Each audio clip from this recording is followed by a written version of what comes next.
Good morning guys, in front of me is Oppo A77s and let me show you how to activate automatic system updates. At first open the settings, then scroll all the way down and reach system settings. Now go to developer options. If you cannot find them here, just go back, open about device, select version and tap 7 times on build number. Draw your unlock pattern. And as you can see, you've just unlocked developer mode. So let me go back to system settings. As you can see, developer options appeared right here. Click to open. Now scroll just a bit and here you will notice automatic system updates. So once you want to activate it, all you have to do is to use the switcher and that's it.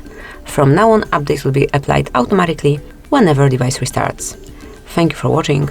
Please subscribe our channel and leave the thumbs up.